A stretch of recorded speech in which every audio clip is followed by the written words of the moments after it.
The rain had been falling over Manhattan since early morning, one of those persistent autumn drizzles that turned the city streets into rivers of reflected neon and made every step outside feel like a small act of defiance against the weather. By evening, the storm had intensified, sending most people rushing for shelter, umbrellas turned inside out by the wind that howled between the skyscrapers. Inside Marcello's, a mid-range Italian restaurant tucked between a laundromat and a vintage bookstore in Little Italy, the atmosphere was warm and inviting. The smell of garlic, basil, and freshly baked bread filled the air, mixing with the soft jazz playing from speakers mounted in the corners. Red-checkered tablecloths covered each table, and strings of warm lights hung from the exposed brick walls, giving the place a cozy, old-world charm that had kept it in business for nearly 40 years. Maya Chen moved between tables with practiced efficiency, her dark hair pulled back in a neat ponytail, her white shirt and black apron spotless despite having been on shift for 6 hours. At 26, she had the kind of face that people forgot easily, not because she wasn't attractive but because she had perfected the art of being invisible. In her line of work, invisibility was a survival skill. More water for table 7, she noted mentally, balancing 3 plates of pasta along her left arm while carrying a basket of breadsticks in her right hand. She'd been waitressing at Marcello's for 8 months now, ever since moving to New York from Seattle. It wasn't the career she'd planned, but life had a way of rerouting your journey when you least expected it. "Maya, honey, table 12 needs their check," called out Rosa, the older waitress who'd worked at Marcello's since it opened. Rosa had taken Maya under her wing from day one, teaching her the unwritten rules of restaurant survival. Always smile, never argue with customers, and keep your personal life personal. "On it," Maya responded, sliding the pasta plates onto table 9 with a practiced smile. "Enjoy your meal. Can I get you anything else?" The couple at the table barely looked up from their phones, shaking their heads in dismissal. Maya had long ago stopped taking it personally. In a city of 8 million people, everyone was fighting their own battles, carrying their own burdens. She was just part of the background noise of their evening. As she printed the check for table 12, Maya glanced at the clock. 7:45.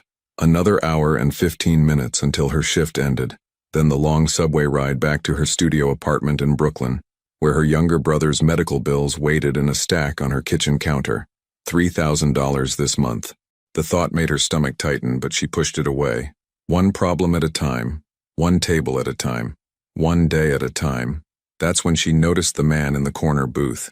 He'd been sitting there for over an hour, barely touching his food.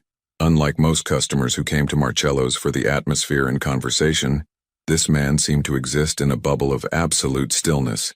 He was young, maybe early 30s, with dark hair styled back, wearing an expensive charcoal suit that probably cost more than Maya made in 3 months.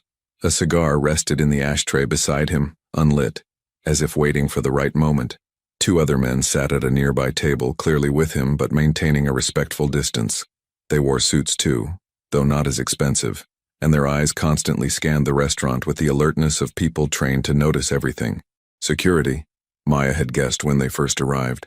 Rich businessmen often traveled with bodyguards in New York. What struck Maya most was how the man in the corner watched everything. Not obviously, he appeared relaxed, almost bored, but she'd caught his eyes tracking movement throughout the restaurant with an interest that seemed more than casual. When she'd served his table earlier, he'd thanked her with a slight nod, his gaze lingering on her face for just a moment longer than necessary, as if he were memorizing it. Something about him made her uneasy, though she couldn't pinpoint why. Maybe it was the way the air seemed heavier around his booth, or how other customers instinctively lowered their voices when passing his table. Power, she realized. He carried it like a second skin. "Maya, table 5 needs you." Rosa's voice cut through her thoughts. Table 5. Maya's jaw tightened as she turned toward it. Connor Bradley sat there, leaning back in his chair with the entitled sprawl of someone who'd never been told no in his entire life. Mid-40s, expensive watch, designer clothes, and an attitude that had made him a problem from the moment he walked in 2 hours ago. He'd started with small comments, complaining about the temperature of his wine, sending back his steak twice, snapping his fingers to get her attention. Maya had handled it all with professional grace, the way she'd been trained. Smile, apologize, accommodate. The customer is always right even when they're absolutely wrong. But Connor Bradley wasn't satisfied with being difficult. As the evening progressed and he worked through his third bottle of wine, his comments had shifted from complaints to something more personal. Comments about her appearance, suggestions about what she should do after her shift, requests for her phone number disguised as friendly interest. Each time Maya had deflected politely, maintaining her professional distance while screaming internally. She needed this job. She couldn't afford to make a scene, couldn't risk a complaint to management. So she smiled and endured, the way countless service workers did every single day. "You're ignoring me, sweetheart," Connor called out as she approached, his voice carrying across the restaurant. Several other diners looked up, uncomfortable. "I've been trying to get your attention for 5 minutes." "I apologize, sir. How can I help you?" Maya kept her voice level, her expression neutral. "Help me?" Connor laughed, the sound ugly and sharp. "You can start by showing some respect. I've been a customer here for years and I don't appreciate being treated like I'm invisible." "I truly apologize if you felt that way, sir. Is there something wrong with your meal?" "My meal?" He gestured at his nearly empty plate with disgust. The meal was mediocre at best. Just like the service. Just like everything in this cheap establishment. Maya felt heat rising in her chest but kept it locked down. "I'm sorry you feel that way. Would you like me to speak with the manager?" "I want you to stop acting like you're too good to talk to me," Connor said, his voice dropping to something more dangerous. "You've been walking around here all night like you own the place, barely giving me the time of day. I came here to have a nice evening and you've ruined it with your attitude." Rosa appeared at Maya's elbow, sensing trouble. "Is everything all right here?" "Everything's fine," Maya said quickly. "I was just about to—" "No, everything's not fine," Connor interrupted, standing up abruptly. His chair scraped loudly against the floor. He was taller than Maya had realized, using his height to loom over her intimidatingly. "I'm tired of her disrespect. I'm tired of this whole place treating me like I'm nobody." "Sir, please sit down," Rosa said firmly, her grandmother voice coming out. "You're disturbing other guests." "I'll sit down when I get an apology," Connor said, taking a step closer to Maya. She could smell the wine on his breath now, could see the flush of aggression in his face. A real apology, not that fake service industry nonsense. Maya's hands clenched at her sides, but she forced herself to breathe. "I apologize if I offended you in any way, sir. That was never my intention." "See? That's exactly what I mean." Connor's voice rose sharply. "You don't mean it. You don't respect me at all. You think you're better than me, don't you?" The restaurant had gone quiet now. Everyone was watching. Maya could feel dozens of eyes on her, could see her manager emerging from the kitchen with concern written across his face. This was escalating quickly, spiraling into something she couldn't control. "Sir, I'm going to have to ask you to leave," Maya's manager Tony said as he hurried over. "You're intoxicated, and you're making other customers uncomfortable." "Intoxicated?" Connor's laugh was bitter. "I've had a few drinks, sure, but that doesn't give your staff the right to disrespect me. This one," he pointed aggressively at Maya, "has been rude to me all evening. She needs to be disciplined." "I think you should go," Tony said, his voice harder now. "I'll comp your meal, but you need to leave. Now." For a moment Maya thought it might be over. Connor looked at Tony, then at the watching crowd, and something seemed to deflate in him. He reached for his jacket hanging on the chair. Then he turned back to Maya and his expression shifted into something cruel. "You know what your problem is?" he said quietly, stepping into her personal space. "You think you're special. You think because you're young and pretty that you can treat people however you want. But you're just a waitress. You're nobody. And you need to learn your place." Before Maya could respond, before Tony could intervene, Connor reached out and grabbed her wrist. Hard. His fingers dug into her skin with bruising force and he yanked her toward him. "I said you need to learn your place," he repeated, his face inches from hers. Everything that happened next occurred in the space of a heartbeat. Years of training that Maya had hoped never to use again, training from a life she'd left behind, took over. Her body moved on instinct, on muscle memory that ran deeper than conscious thought. She didn't think about the restaurant or the watching crowd or the consequences. She only thought about the grip on her wrist, the threat in his eyes, the violation of her space. Her free hand came up in a tight, controlled motion. Palm heel strike, aimed precisely at Connor's solar plexus.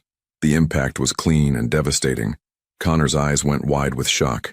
The air exploded from his lungs in a gasping wheeze. His grip on her wrist released instantly as his body tried to process what had happened. He stumbled backward, arms windmilling for balance, and his hip caught the edge of his table. The momentum carried him over, and he crashed to the floor with his table on top of him, plates and glasses shattering around him in a spectacular cascade. The restaurant erupted in gasps and shouts. Maya stood frozen, her hand still raised, staring at the man sprawled on the floor among the wreckage. Connor lay there gasping like a fish, struggling to draw breath into his shocked diaphragm, completely incapacitated by a single blow. "Oh my God," Rosa breathed beside her. Tony rushed forward, calling for someone to call an ambulance. Other customers pulled out their phones, some filming, others genuinely calling for help. The two busboys hurried over to help Connor, who was slowly regaining his breath, his face red and furious. And in the corner booth, the man in the charcoal suit watched it all unfold. A slow smile spread across his face, not cruel but genuinely amused, impressed even.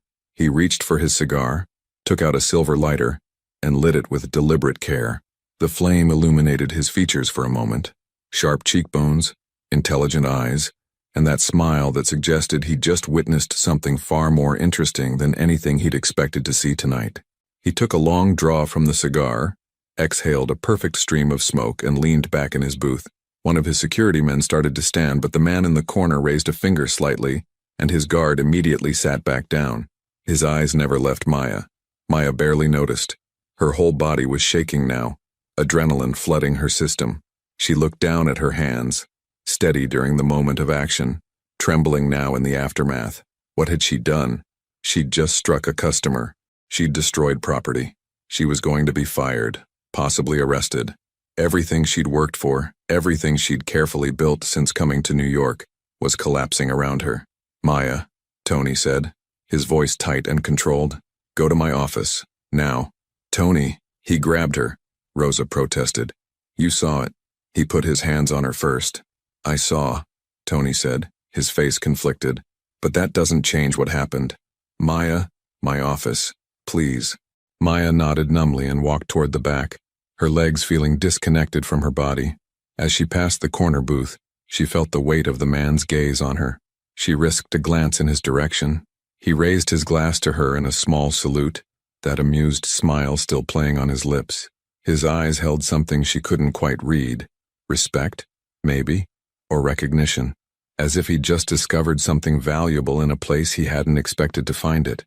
Then she was past him, pushing through the kitchen doors into the fluorescent brightness beyond. The next 30 minutes passed in a blur. Tony was sympathetic but firm. He couldn't keep her on staff, not after what happened. It didn't matter that Connor had grabbed her first.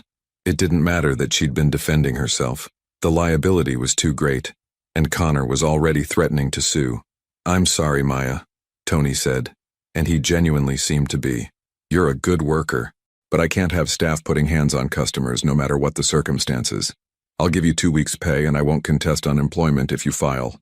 That's the best I can do." Maya nodded, too numb to argue. She cleaned out her locker, changed out of her uniform, and walked back through the restaurant to leave. The police had been called but hadn't arrived yet. Connor had been helped to a chair, ice pack on his chest, still wheezing but recovering. He glared at her with pure hatred as she passed. The rain had intensified into a full storm when Maya stepped outside. She stood under the restaurant's awning, watching water cascade off the edge, trying to process what had just happened. Fired. She'd lost her job. How was she going to pay rent? How was she going to cover her brother's medical bills? "Interesting form," a voice said beside her. Maya jumped, turning to find the man from the corner booth standing next to her. Up close, he was even more imposing than she'd realized. Tall, well over 6 feet, with a presence that seemed to push against the air around him. But his eyes, dark and assessing, held no threat. Just that same curious interest. "Excuse me?" Maya managed. "Your strike. Palm heel. Perfect placement. Controlled force. That's not something you pick up from a weekend self-defense class." He took another draw from his cigar, the tip glowing red in the darkness. "Military? Law enforcement? I don't know what you're talking about," Maya said automatically, taking a step back. "Of course you don't," he said, that smile returning. "Just like that wasn't a trained defensive response in there. Just like you didn't assess the threat, identify the opening, and neutralize it with minimal necessary force. Pure coincidence." Maya's heart hammered in her chest. "Look, I don't know who you are, but I just lost my job. I'm not in the mood for whatever this is." "Understandable," He reached into his jacket, slowly, deliberately, so as not to startle her, and pulled out a business card. But before you disappear into the rain, consider taking this. Maya looked at the card but didn't take it. What is it? An opportunity, he said simply. You're clearly skilled, clearly in need of employment, and clearly underutilizing your talents serving pasta to people who don't appreciate you. Are you offering me a job? Maya asked skeptically. I'm offering you a conversation, he corrected. What happens after that conversation is entirely up to you. No pressure, no obligation, just a chance to discuss possibilities. I don't even know your name. Marcus, he said, extending his hand. Marcus Vitale. Maya didn't take his hand. Something about the name rang a bell in the back of her mind, though she couldn't place it. And what kind of possibilities would we be discussing, Marcus? The kind that would put your skills to better use than dodging grabby customers for minimum wage plus tips, he said. The kind that might actually pay enough to cover whatever's weighing on you so heavily that you took a job you're overqualified for in the first place. Maya felt her blood run cold. How do you? I'm observant, Marcus said smoothly. It's part of my business. And I observe that you're former military, probably honorably discharged, that you're supporting someone, family member most likely, with significant financial needs, that you moved here recently, trying to start fresh, and that you're running from something in your past. Am I close? Too close. Dangerously close. Maya took another step back. I think you should leave me alone. Probably, Marcus agreed, but you should take the card anyway. Because in about 3 hours you're going to be sitting in your apartment, looking at bills you can't pay and wondering what comes next. When that moment arrives, you'll want to know you have options. He placed the card on the ledge of the awning, weighted it down with a small stone and stepped back. Or throw it away. Your choice entirely. Either way, it was a pleasure watching you work, Maya Chen. He knew her full name. Of course he did. Maya watched as he walked to a black car waiting at the curb. Expensive, sleek, German. One of his security men opened the door and Marcus slid inside. The car pulled away smoothly, disappearing into the rain-slicked streets of Manhattan. Maya stood there for a long moment staring at the business card. Heavy cream cardstock, embossed lettering. Just a name, Marcus Vitale, and a phone number. No company name, no title, nothing else. She should throw it away. Every instinct screamed at her to leave it there, to walk away, to pretend this conversation had never happened. Men like that, men who moved with that kind of confidence, who saw too much, who knew too much, were dangerous. She'd left that world behind. She'd promised herself she was done with danger. But as lightning flashed overhead and thunder rolled through the city streets, Maya found herself picking up the card and sliding it into her pocket. Just in case, she told herself. Just in case. She pulled her jacket tighter against the rain and stepped out into the storm, heading for the subway station. Behind her, Marcello's warm lights continued to glow, but she didn't look back. That chapter of her life was closed now, ended with a single punch and a shattered table. What lay ahead she didn't know, but she had a feeling she'd be making that phone call sooner than she wanted to admit. The subway car rattled through the tunnel beneath Manhattan, fluorescent lights flickering overhead as Maya stared at her reflection in the dark window across from her. She looked exhausted, dark circles under her eyes, hair still damp from the rain, her white shirt wrinkled under her jacket. But what bothered her most was the look in her own eyes. Uncertainty, fear. She'd spent the last 8 months carefully constructing a safe, predictable life. Wake up, go to work, smile, serve, collect tips, go home, repeat. It wasn't glamorous, but it was stable. It was anonymous. It was exactly what she needed after everything that had happened in Seattle. Now, in the span of 30 minutes, that carefully constructed life had shattered like the plates on Connor Bradley's table. Maya pulled out her phone and opened her banking app, even though she knew what she'd see. Checking account, 847. Savings, fund 203s. Rent due in 12 days, $1,400. Her brother Jamie's physical therapy bill, $2,800, overdue by 3 weeks. The hospital had been patient so far, but their last letter had mentioned collections. She closed the app and pressed her forehead against the cool window. $2,050. That's what she needed to stay afloat this month. Not counting food, utilities, or the subway pass, she'd need to look for another job. Even with 2 weeks severance from Tony, she'd be short by at least $1,500. The card in her pocket seemed to burn against her leg. She pulled it out, studying it under the harsh subway lighting. Marcus Vitale. The name had been nagging at her since he'd driven away. She'd heard it somewhere before, she was certain, but couldn't place where. Maya opened her phone's browser and typed in the name. The results made her stomach drop. Marcus Vitale wasn't just wealthy. He was a known figure in New York's business community. Real estate holdings across 3 boroughs. Import-export businesses. Several restaurants and nightclubs. On the surface, everything looked legitimate.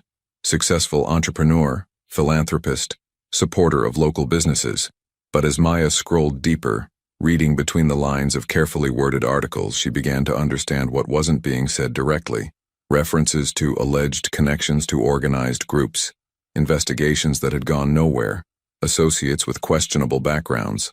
One article from 3 years ago detailed federal attention on his businesses, but nothing had come of it. The picture that emerged was of a man who operated in the gray spaces between legal and illegal, who had power and influence that went far beyond what his legitimate businesses would suggest. A man who was never directly implicated in anything but was always hovering at the edges of stories about corruption, territorial disputes between business rivals, and the complex web of power that ran beneath New York's glittering surface. Maya should have been terrified. Instead, she felt a strange sense of clarity. She knew what Marcus Vitale was. More importantly, she knew what he was offering without him having to say it explicitly. He needed people with skills, her skills, for work that couldn't be advertised on job boards or discussed in polite company. Security work, probably. Protection. Problem-solving of the kind that required both discretion and capability. She'd sworn she was done with that life. After 6 years in the Marines, after everything she'd seen and done, she'd wanted nothing more than to disappear into civilian anonymity. No more violence. No more danger. No more living on the edge of acceptable behavior. But life had other plans. The subway reached her stop in Brooklyn. Maya stepped out onto the platform, climbing the stairs to street level where the rain had finally slowed to a light drizzle. The walk to her apartment building took 15 minutes through streets that grew progressively quieter and more residential. Her studio apartment was on the 3rd floor of a converted warehouse, small but clean, with large windows that let in good light during the day. It was all she could afford, but it was hers. She'd furnished it carefully with second-hand finds, making it feel like a home rather than just a place to sleep. Tonight, though, it felt like a cage. Maya dropped her bag by the door and went straight to her laptop, opening her email. 3 new messages, all bills. Electric company, on $27. Phone, $85. Jamie's updated treatment plan from his physical therapist in Seattle. $3,200 for the next 3 months of sessions he desperately needed. Her brother had been in a car accident 18 months ago. Not his fault. Someone ran a red light and T-boned his driver's side at 40 miles per hour.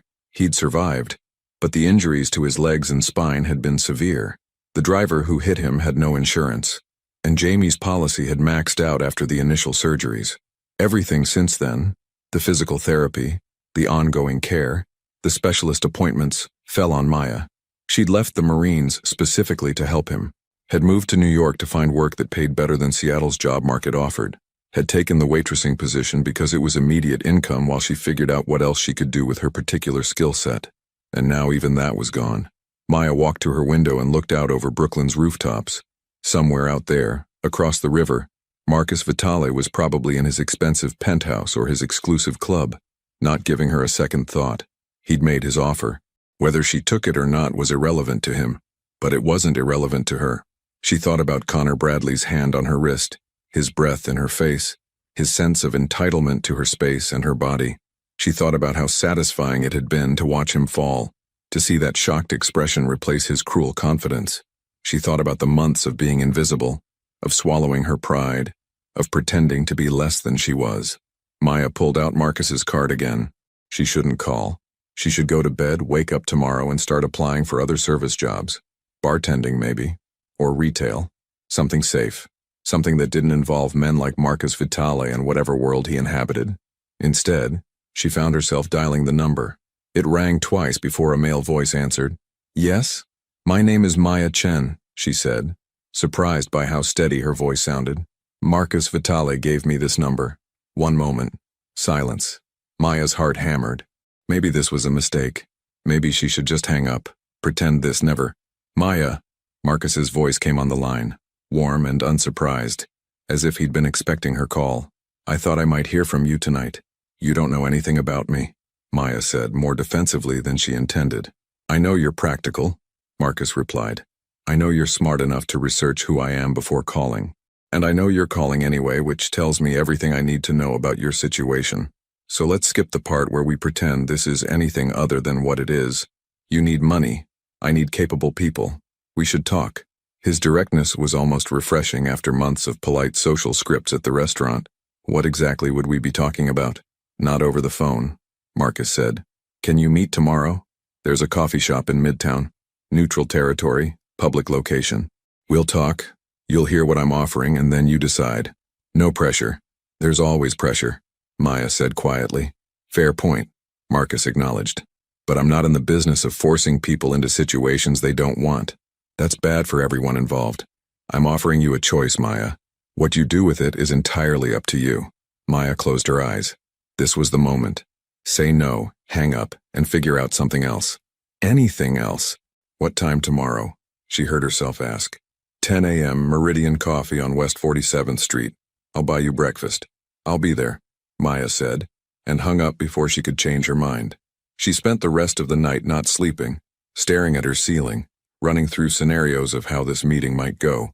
By the time dawn broke over Brooklyn, she'd convinced herself to back out at least a dozen times. But when her alarm went off at 8, she got up, showered, and dressed carefully. Not her waitress uniform. Not anymore. She chose dark jeans, boots, a simple black sweater, clothes that let her move, that didn't attract attention, that said she was taking this seriously without trying too hard. The subway ride into Manhattan felt longer than usual.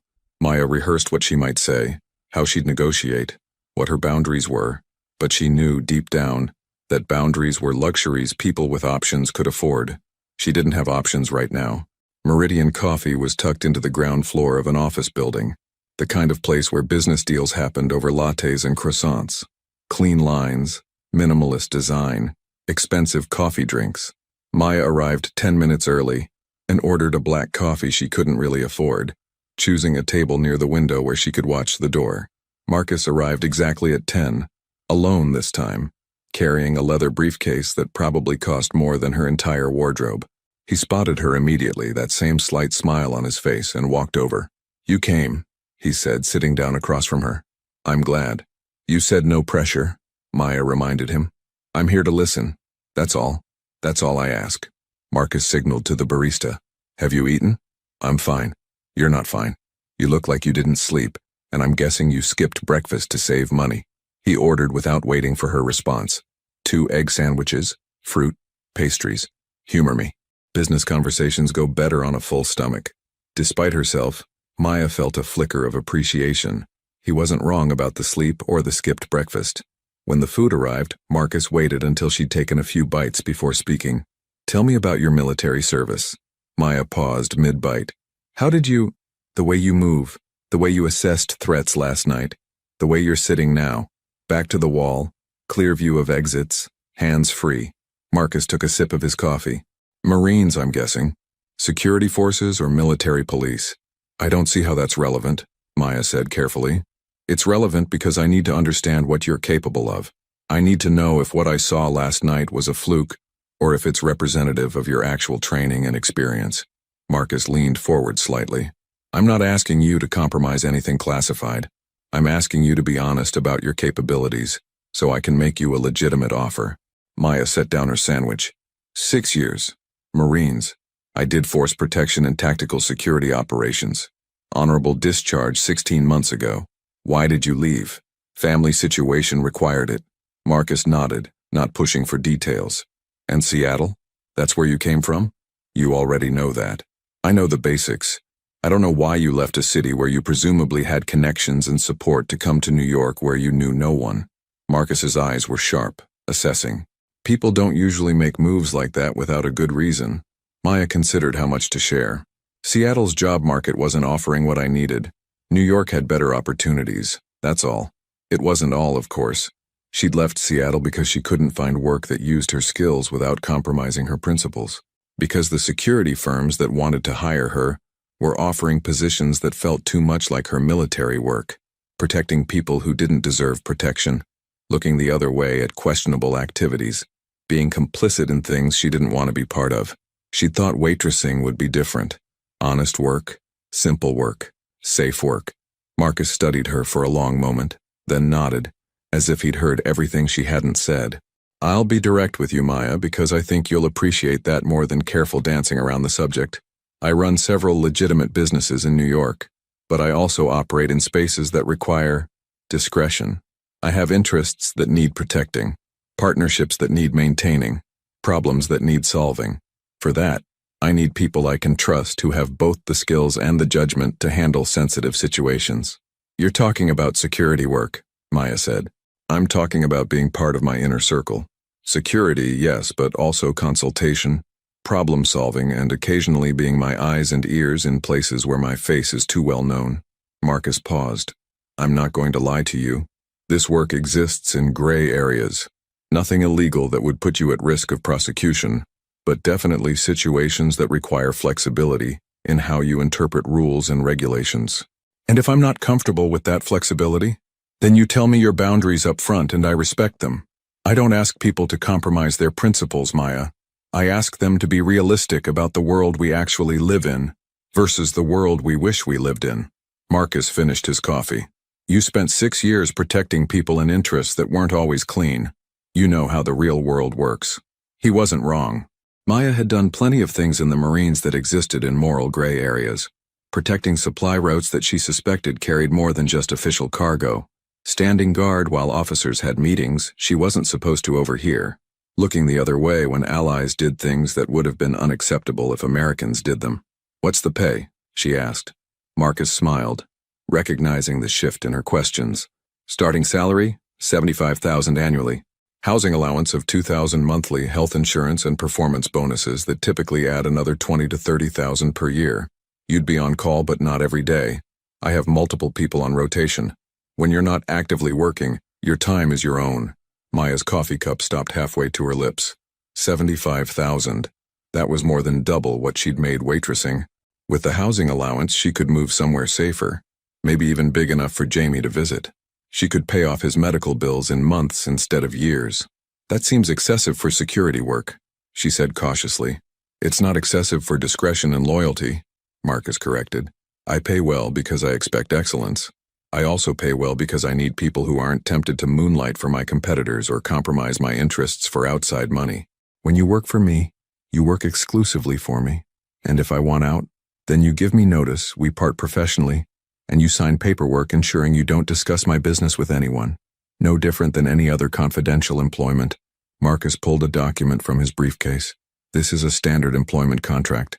Take it home, read it, have a lawyer review it if you want. It outlines everything we've discussed. Salary, benefits, expectations, termination clauses.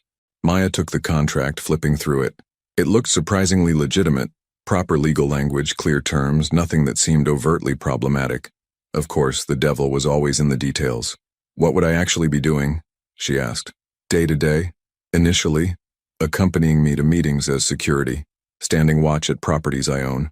Occasionally checking in on business partners to ensure they're honoring agreements. Basically, being a visible presence that reminds people I take my interests seriously. Marcus leaned back. As I get to know your capabilities better, the work would evolve. Maybe you'd oversee security for one of my clubs. Maybe you'd handle negotiations with suppliers who need a firm hand. Maybe you'd train other security personnel. And the situations that require flexibility, confronting people who've overstepped boundaries, recovering property that's been taken without permission, ensuring that agreements made verbally are honored even when people try to back out. Marcus met her eyes directly. I won't lie to you, Maya. Sometimes that involves intimidation. Sometimes it involves physical presence that makes people nervous. But it doesn't involve you doing anything you'd be ashamed of. I'm not asking you to hurt innocent people or compromise your morals. I'm asking you to help me maintain order in a world where official channels don't always work. Maya thought about Connor Bradley, about how satisfying it had been to stop him from escalating his aggression. She thought about the men she'd dealt with in the Marines who thought they could push boundaries because they outranked her or outnumbered her. She thought about the frustration of following rules that protected the wrong people while leaving others vulnerable. I need to think about this, she said finally. Of course. Marcus stood, leaving the contract on the table between them. Take 3 days. Read everything. Make your decision. If you want the job, call me. If you don't, I'll wish you well and you'll never hear from me again." He started to leave, then paused. "One more thing, Maya. Last night when you dropped that man, you showed restraint. You could have done much worse, I could see that in how you moved. But you used exactly the force necessary to stop the threat without seriously injuring him. That's the kind of judgment I value. That's why I'm making you this offer." After he left, Maya sat alone for another hour, reading through the contract while her coffee grew cold. Everything looked legitimate on paper. The salary was real. The benefits were real. The work, while existing in gray areas, didn't seem to cross lines she couldn't live with. But she knew this was a threshold moment. Once she stepped into Marcus Vitale's world, there would be no going back to the simple invisibility she'd tried to create. She'd be part of something larger, something with its own rules and expectations and consequences. Her phone buzzed. A text from Jamie's physical therapist. "Maya, I wanted to give you a heads up before you get the official notice. Jamie's insurance appeal was denied. We need to discuss payment options for continuing his treatment." Maya closed her eyes, the decision crystallizing with painful clarity. She'd spent 8 months trying to be someone she wasn't, trying to pretend that her skills and training didn't exist, that she could just blend in and be normal. But normal didn't pay Jamie's medical bills. Normal didn't give her agency over her own life. Normal was just another word for powerless. Marcus was offering her power, not unlimited power, and not without costs, but power nonetheless. The power to solve her financial problems. The power to use her training for something other than serving people who didn't respect her. The power to stop being invisible and start being seen, even if only by the few people in Marcus's circle. Maya pulled out her phone and typed a message. "I'm in. When do I start?" The response came within seconds. "Monday, 9 a.m. I'll send you the address. Welcome to the team, Maya." She gathered the contract, finished her cold coffee, and walked out into the Manhattan morning. The sun had broken through the clouds, and the city seemed sharper somehow, more vivid. Or maybe that was just her perception changing, knowing that she was about to step into a completely different life. As she descended into the subway station, Maya caught her reflection in a shop window. She looked different already, shoulders back, head up, eyes clear, not invisible, not powerless. Dangerous maybe, but at least she'd be dangerous on her own terms. The train carried her back to Brooklyn, where she'd spend the weekend preparing for whatever Monday would bring. She'd left one world behind in the Marines. She'd tried to build another in Seattle and failed. She'd attempted a third here in New York, and it had lasted all of 8 months. Maybe the 4th time would be different. Maybe this time, instead of running from who she was, she'd finally figure out how to be that person in a way she could live with. Or maybe she was making a terrible mistake that would change everything. Either way, there was no going back now. The card she'd almost thrown away in the rain had become a lifeline. The man who'd watched her with such interest from his corner booth had become her new employer. And the waitress who'd spent months being invisible was about to become very visible indeed. Maya just hoped she was ready for what that would mean. Monday morning arrived with the kind of crisp autumn air that made New York feel full of possibility. Maya stood outside the address Marcus had sent her, a renovated warehouse in Red Hook, Brooklyn, with floor-to-ceiling windows and a discreet entrance that gave no indication of what business operated inside. She'd dressed carefully.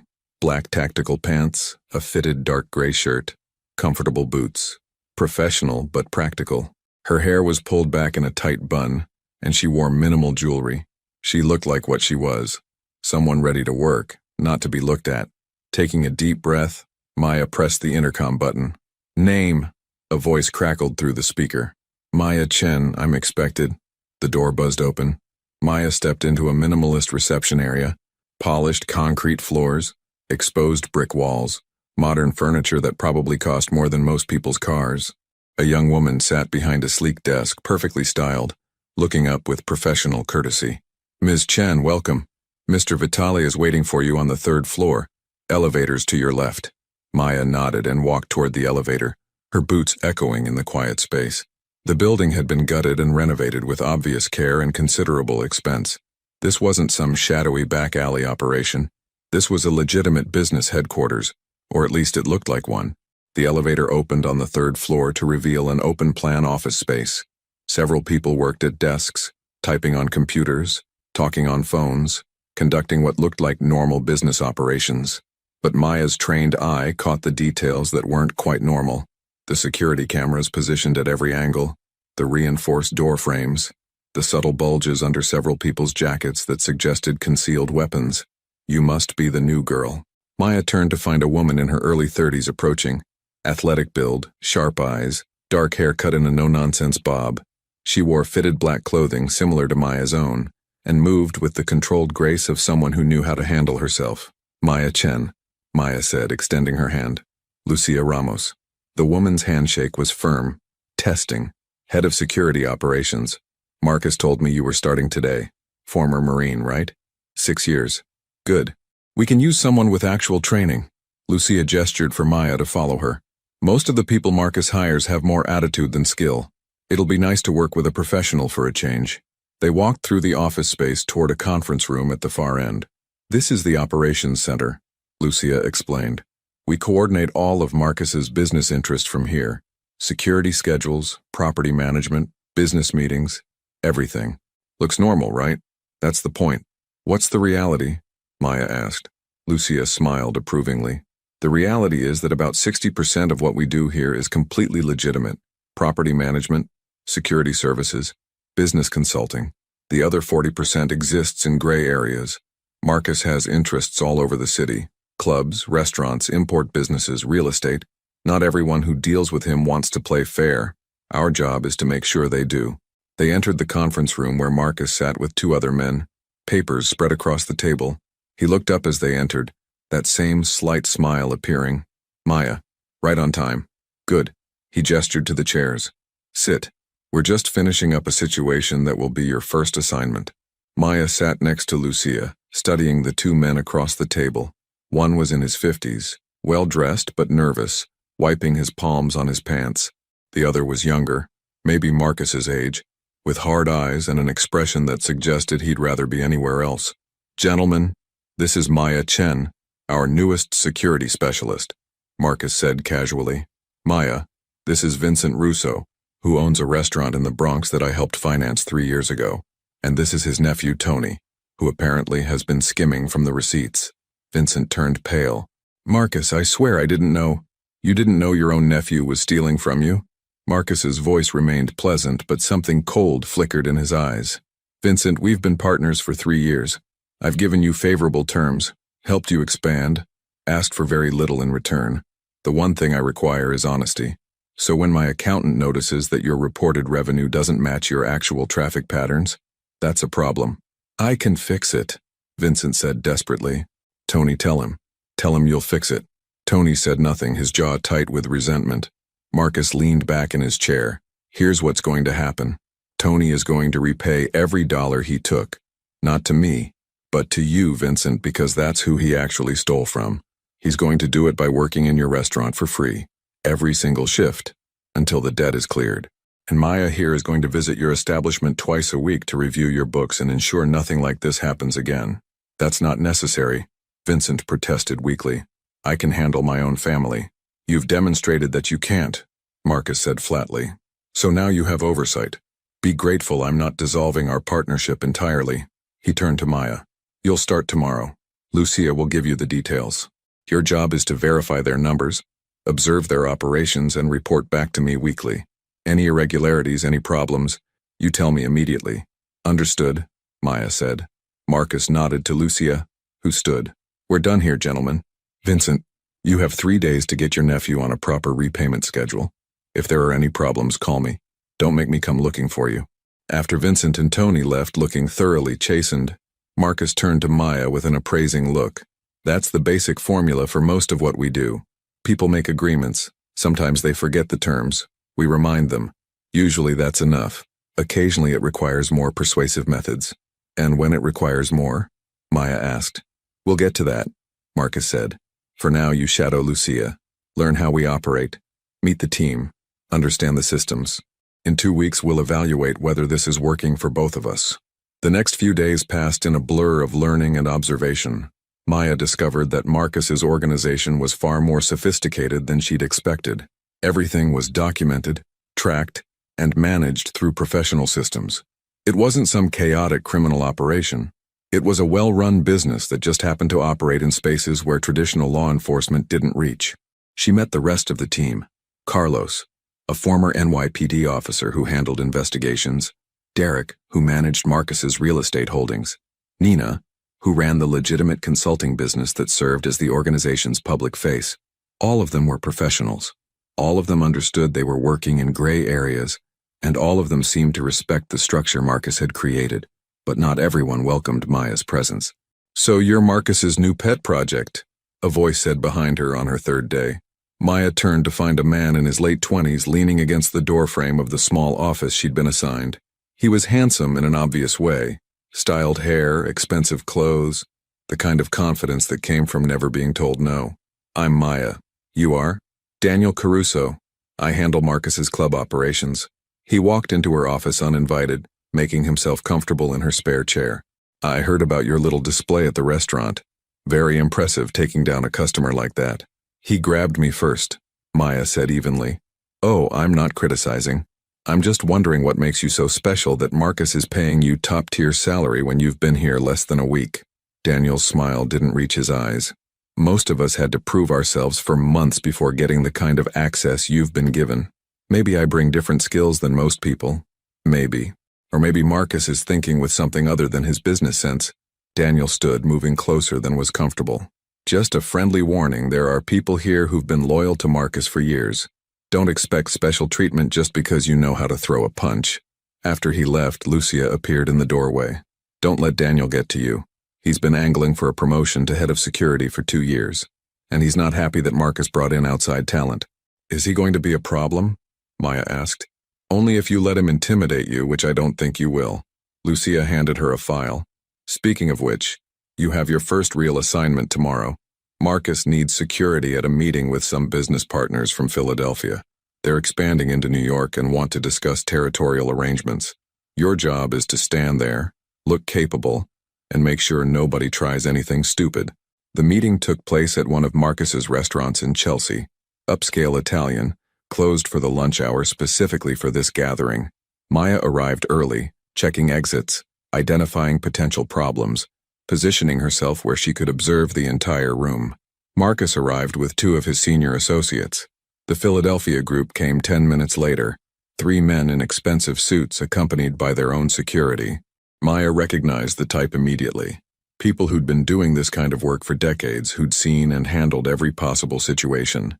The meeting itself was surprisingly cordial. Discussions of territories, revenue sharing, dispute resolution protocols. It was a business negotiation, just one conducted by people whose businesses operated outside traditional legal frameworks. Maya stood against the wall, professionally alert, and tried not to think about how surreal this was. A week ago she'd been serving pasta. Now she was providing security for high-level territorial negotiations between organized groups. Everything went smoothly until the dessert course. One of the Philadelphia men, older, with the scars and broken knuckles of someone who'd come up through the ranks the hard way, turned to Marcus with a smile that didn't quite work. "This has been productive, Marcus. I appreciate you being reasonable about the boundary arrangements." He paused. "There is one other matter. Small thing, really. One of your people has been talking to our competitors, sharing information about our operations, our routes, our partnerships." The temperature in the room seemed to drop 10 degrees. "That's a serious accusation," Marcus said quietly. "You have proof? We have records, communications, money transfers." The man pulled out a folder. "We wanted to bring this to you first, as a courtesy. Handle it internally rather than let it become a larger problem." Marcus took the folder, flipping through it with no expression. Maya watched him carefully, saw the moment his eyes hardened. He knew what he was looking at, and he didn't like it. "Thank you for bringing this to my attention," Marcus said, closing the folder. "I'll handle it." "See that you do," the older man said. "We're building a partnership here. Can't have that partnership undermined by people who don't understand loyalty." After the Philadelphia group left, Marcus stood in silence for a long moment, staring at the folder in his hands. His associates waited nervously. Finally, he turned to Lucia. "Get Daniel. Bring him here. Now." Lucia's expression didn't change, but Maya saw understanding flash in her eyes. "On it." Marcus looked at Maya. "You're about to see a different side of this business. If you're not comfortable with confrontation, You can leave now. Maya thought about it for exactly 3 seconds. I'll stay. 20 minutes later, Daniel arrived, smiling his usual confident smile. Marcus, you wanted to see me? How did the meeting go? Marcus threw the folder onto the table in front of him. Tell me about your conversations with the Romano family. Daniel's smile faltered. What? I don't know what you're. Don't insult my intelligence, Marcus said, his voice deadly calm. The Romanos have been trying to move into my territories for 6 months. Somehow they keep knowing my moves before I make them. Somehow they keep undercutting my deals at the last minute. And now I have proof that you've been feeding them information in exchange for a promise that they'll give you a better position when they take over. The color drained from Daniel's face. Marcus, I can explain. Explain what? How you betrayed someone who trusted you? How you sold out your own organization for a promise from people who would never honor it? Marcus stepped closer, and Maya saw genuine anger in his eyes. Controlled, focused, but absolutely real. I gave you opportunities, Daniel. I paid you well, treated you fairly, included you in my inner circle, and you repaid that by putting everyone here at risk. They said they'd make me a partner, Daniel said desperately. You never would have. I've been here for 3 years and you bring in outsiders. He shot a look at Maya. And give them more respect than people who've been loyal. Loyal? Marcus's laugh was bitter. You don't know the meaning of the word. Lucia, call Carlos. Have him escort Daniel out. And Daniel, if I ever see you in any of my businesses again, if I hear you're working for any of my competitors, if you so much as mention my name to anyone, the Philadelphia people won't be your biggest problem. Are we clear? Daniel looked like he might argue, might plead, but something in Marcus's expression stopped him. He nodded once and was led out by Carlos and one of the other security personnel. After he left, Marcus turned to his remaining people. Everyone, pay attention. This is what betrayal looks like and what happens when you cross lines you shouldn't cross. I don't ask for much, honesty, loyalty, discretion, but those things are non-negotiable. If you have problems with how I run things, come talk to me. If you want to leave, give notice and go. But if you betray this organization, if you put my people at risk, there will be consequences. He dismissed everyone except Maya and Lucia. That's twice now you've had to deal with someone's bad behavior, Marcus said to Maya. Connor Bradley at the restaurant, now Daniel here. What's your assessment? Maya thought carefully before answering. Bradley was impulsive, entitled, someone who'd never been checked before. Daniel was calculating, resentful, someone who'd been planning this for a while. Different motivations, but both had convinced themselves they could get away with it. And how would you have handled Daniel differently than I did? Marcus asked. I wouldn't have, Maya said honestly. You gave him a chance to explain, made your position clear, and removed him from the organization without escalating to something that couldn't be undone. That's measured and appropriate given the circumstances. Marcus studied her for a moment, then nodded. Good instincts. Lucia, Maya's off probation. Move her to full status, full access, full salary and benefits as of today. After Marcus left, Lucia turned to Maya with a wry smile. Welcome to the inner circle. That was your real test, by the way. Not the meeting with Philadelphia, but how you'd react to seeing Marcus handle internal discipline. He needed to know you wouldn't flinch. I've seen worse, Maya said quietly, thinking of her military service. I'm sure you have, but this is different. You chose this. You can walk away any time. Lucia's expression softened slightly. For what it's worth, I'm glad you're here. We need people like you, people with real training, real principles, who understand the difference between necessary pressure and unnecessary cruelty. Maya went home that night feeling exhausted but oddly satisfied. The work wasn't what she'd imagined, but it wasn't as dark as she'd feared either. Marcus ran his organization with structure and rules, and while those rules existed outside traditional legal frameworks, they existed nonetheless. People understood boundaries.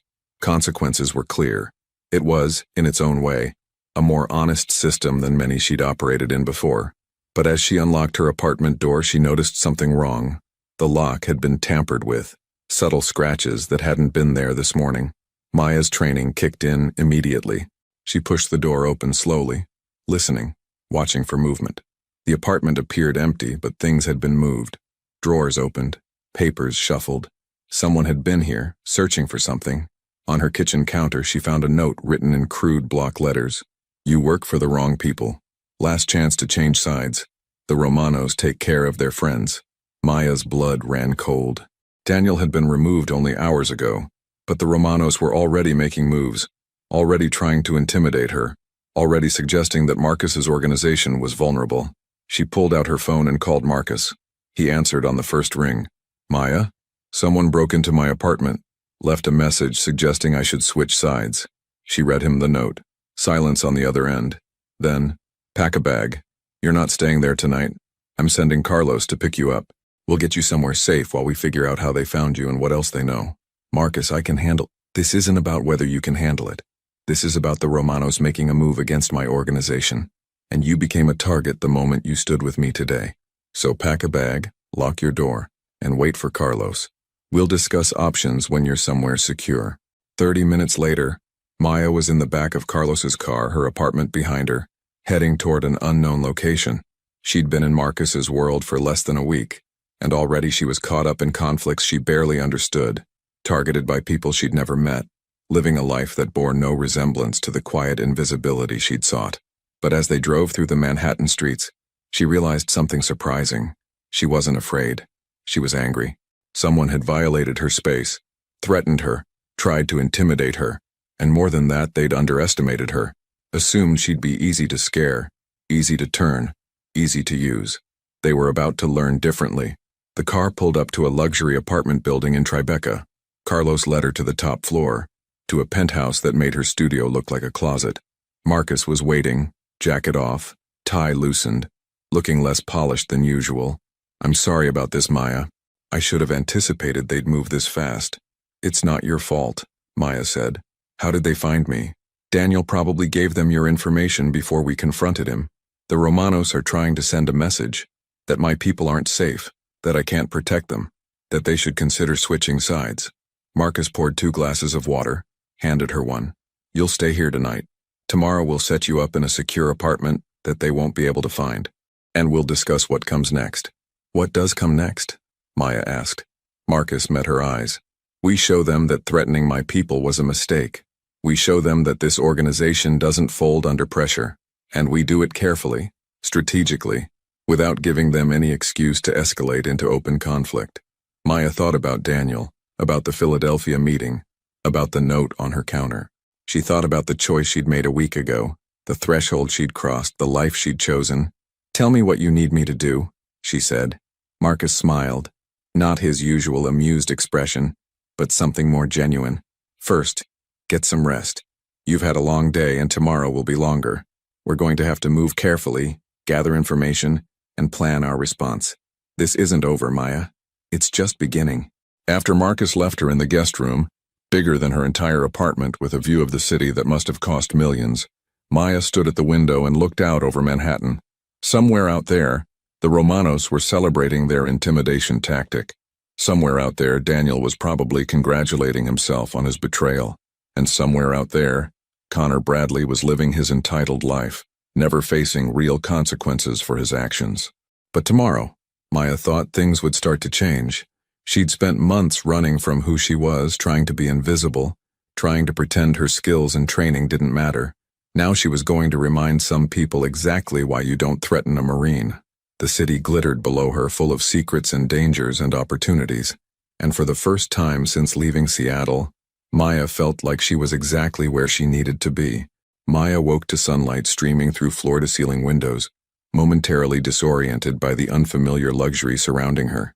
The penthouse, Marcus's safe house, the events of yesterday crashed back, Daniel's betrayal, the Philadelphia meeting, the break-in at her apartment, the threatening note.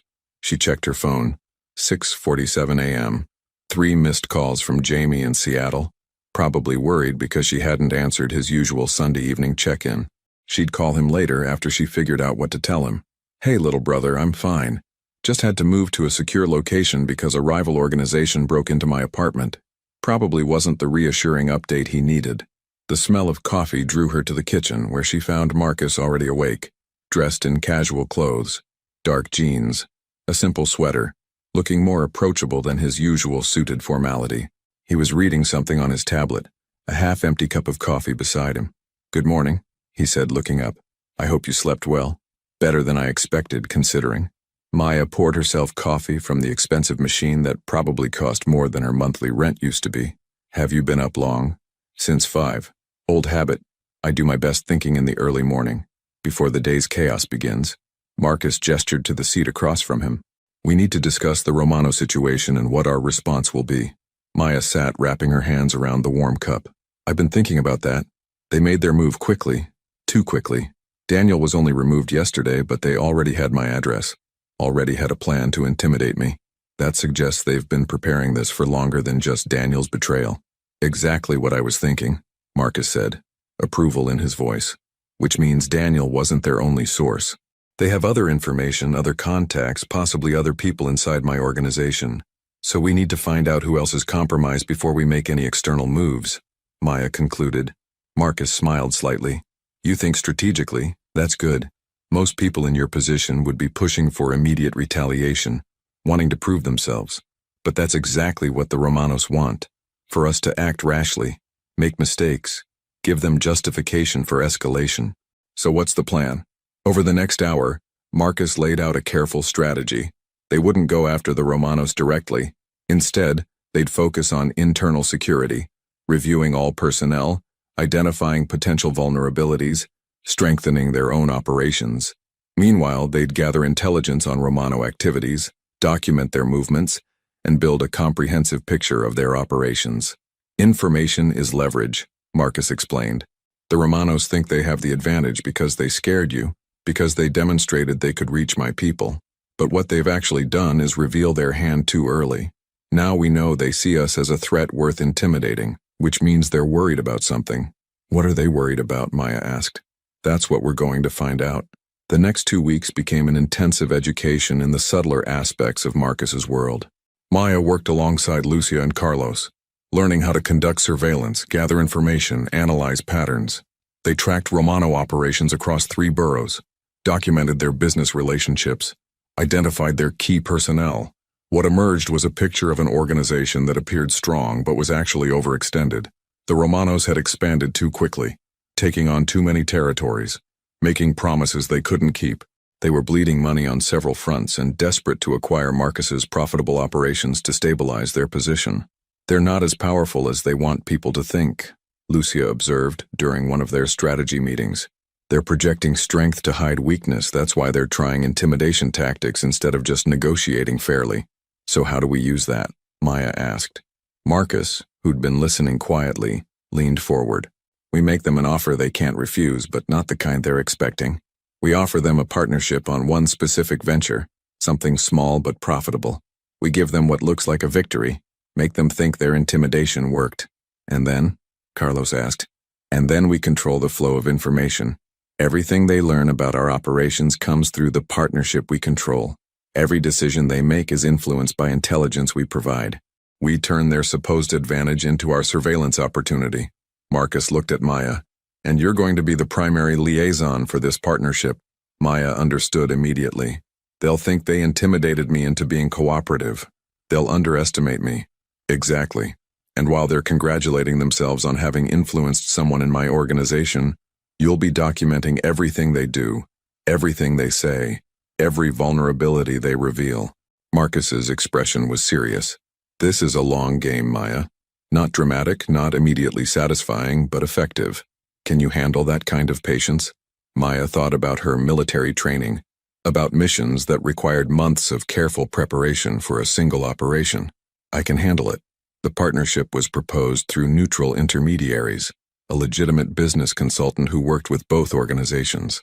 Marcus offered the Romanos a share in a profitable import business, framing it as an olive branch, a gesture of cooperation after recent tensions.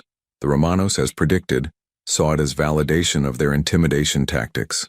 They agreed immediately. Maya's role was to coordinate logistics between the two organizations, inventory management, delivery schedules, quality control. On the surface, it was mundane administrative work. In reality, it gave her access to Romano operations, personnel, and most importantly, their communication patterns.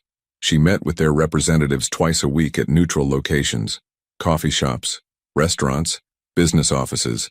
Always professional, always cooperative, always just a little bit nervous, as if she were still intimidated by the break-in. The Romanos ate it up, convinced they'd successfully turned someone inside Marcus's organization. What they didn't realize was that every meeting was documented. Every casual comment about their operations was noted. Every complaint about their other business ventures was analyzed. Maya built a comprehensive intelligence file that revealed everything from their financial troubles to internal disputes among their leadership. "They're planning something," Maya reported to Marcus after her 6th meeting. "They keep asking questions about your security protocols, your meeting schedules, the layout of your properties. They're trying to gather intelligence for a more aggressive move." "Let them," Marcus said calmly. "Give them information, but make sure it's information we control. Feed them data that makes us look vulnerable in ways we're actually not." The strategy worked perfectly. The Romanos, believing they had reliable intelligence from Maya, began planning an operation to pressure one of Marcus's smaller business partners into switching sides. They thought they knew when Marcus would be away from the city, when security would be lightest, when they could move with minimal resistance. What they didn't know was that Marcus had arranged the entire scenario as a trap, not a physical trap, but an informational one. When the Romanos made their move, approaching Marcus's business partner with their offer, they found 2 things waiting for them. First, Marcus himself, very much in the city and very well informed about their plans. And second, a federal agent who'd been very interested in documented evidence of territorial intimidation and business interference. Maya wasn't present for that confrontation. Marcus had deliberately kept her away, maintaining her cover as someone who'd been unknowingly providing information. But she heard about it afterward from Lucia. "It was beautiful," Lucia said, unable to hide her admiration. The Romanos walked right into a situation where they incriminated themselves in front of someone with actual legal authority. Marcus didn't have to do anything aggressive. He just let them talk, let them threaten, let them reveal exactly what kind of business they were running. The federal agent now has enough to investigate their entire operation. "And Marcus?" Maya asked. "Clean. Everything he did was documented, legitimate, defensible. He cooperated fully with the investigation, provided evidence of Romano intimidation tactics, positioned himself as a victim of their aggression rather than a participant in anything questionable." Lucia shook her head. "That's why he's successful, Maya. He doesn't fight battles he doesn't have to. He just outmaneuvers people." The Romano organization didn't collapse overnight, but over the following weeks, their influence diminished rapidly. Federal investigation, loss of business partners, internal disputes as their leadership fractured, everything combined to neutralize them as a threat without Marcus ever having to resort to direct confrontation. And through it all, Maya had been the key piece that made the strategy work. "You exceeded my expectations," Marcus told her during a private meeting in his office 6 weeks after she'd started. "You showed patience, strategic thinking, and the ability to play a role convincingly. Those are rare qualities." "I had good training," Maya said, "both in the Marines and from watching you work." Marcus leaned back in his chair, studying her thoughtfully. "I'm restructuring my organization. Lucia is moving up to oversee all operations. I need someone to take over as head of security and intelligence gathering. Someone who understands both the tactical side and the strategic side. Someone I can trust completely." Maya felt her heart rate increase. "You're offering me Lucia's position?" "I'm offering you a partnership," Marcus corrected. "Not as an employee, but as a genuine stakeholder in my operations. Equity, profit sharing, decision-making authority. You've proven yourself in 6 weeks more than some people do in 6 years. I want you invested in this organization's success, not just working for it." It was everything Maya had never dared to hope for. Financial security, professional respect, agency over her own life. But she'd learned to be careful about opportunities that seemed too good. "What's the catch?" she asked.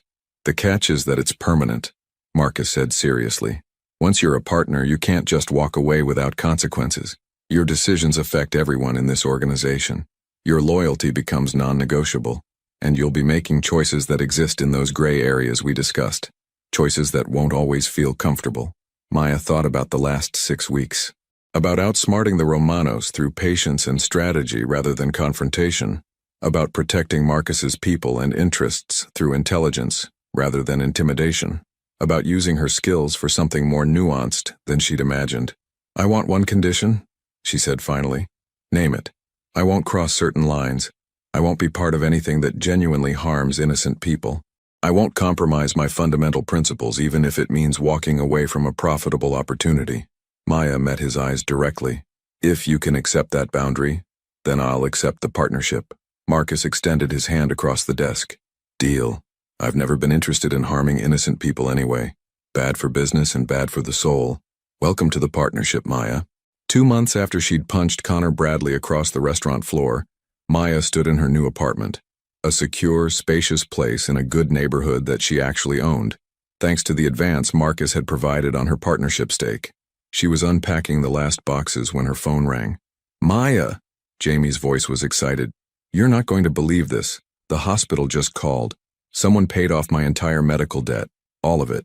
They said it was an anonymous benefactor, but I know it was you. How did you manage that? Maya smiled, looking out her window at the Manhattan skyline. I got a better job, Jamie. A much better job. What kind of job pays well enough to cover $30,000 in medical bills? Security consulting, Maya said, which was technically true. It turns out my military training was worth more than I realized. I'm doing well, Jamie. Really well.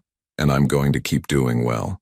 After they hung up, Maya finished unpacking and got ready for her evening meeting. A strategy session with Marcus and Lucia about expanding their operations into 2 new territories. She was a partner now, a decision maker, someone whose opinion carried weight. She dressed carefully in professional clothes that she'd purchased with her own money, looked at herself in the mirror, and saw someone completely different from the waitress who'd served pasta 8 weeks ago. That woman had been invisible, powerless, running from her own capabilities.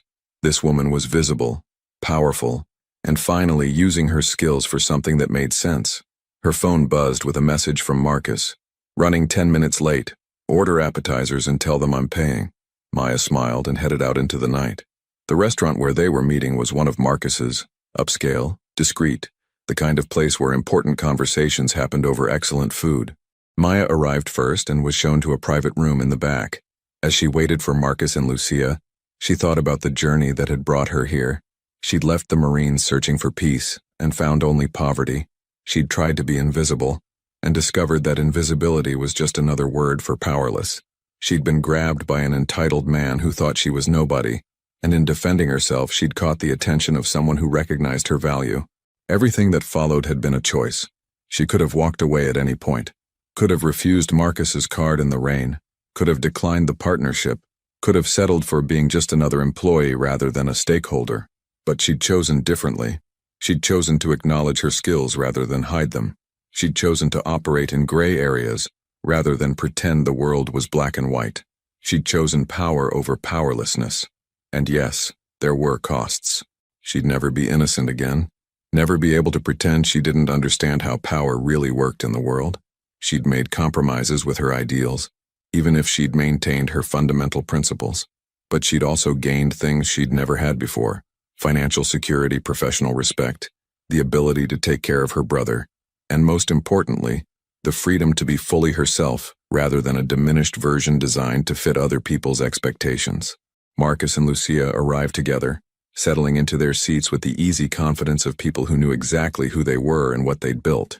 Before we start business, Marcus said, raising his glass of water, I want to propose a toast to Maya, who took a chance on an unusual opportunity and turned it into something remarkable, to partnerships built on mutual respect rather than hierarchy, and to continued success for all of us. They clinked glasses and Maya felt something settle in her chest, a sense of rightness, of being exactly where she belonged. The meeting that followed was intense, strategic, focused on expansion plans that would require careful execution and smart decision-making. Maya contributed her analysis, challenged assumptions when necessary, and helped shape the strategy that would guide them forward. This was her life now. Not fighting, not serving, not hiding, leading, strategizing, building something sustainable and significant. When the meeting ended and she walked out into the Manhattan night, Maya passed the spot where she'd first stood in the rain 2 months ago, holding Marcus's card and wondering if she should call. That version of herself seemed like someone from another lifetime, uncertain, scared, desperate. This version of herself was none of those things. She pulled out her phone and sent Jamie a message. Just finished a business meeting. Things are good here. Really good. Love you, little brother. His response came immediately. Love you too. I'm proud of you, Maya. Whatever you're doing, I'm proud of you. Maya smiled and headed for the subway. Tomorrow would bring new challenges, new decisions, new opportunities to prove herself.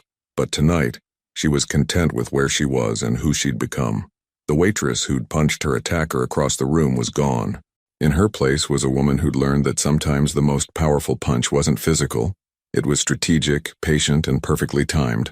And somewhere in the city, the mafia boss who'd watched that punch with such interest was probably smoking a cigar and congratulating himself on recognizing potential when he saw it. Maya had no regrets. She'd crossed a line she could never uncross, but she'd done it with her eyes open and her principles intact. That was all anyone could ask for. The subway carried her home through the tunnels beneath Manhattan, and Maya Chen, former Marine, former waitress, current partner in one of New York's most sophisticated organizations, leaned back in her seat and smiled. This was just the beginning.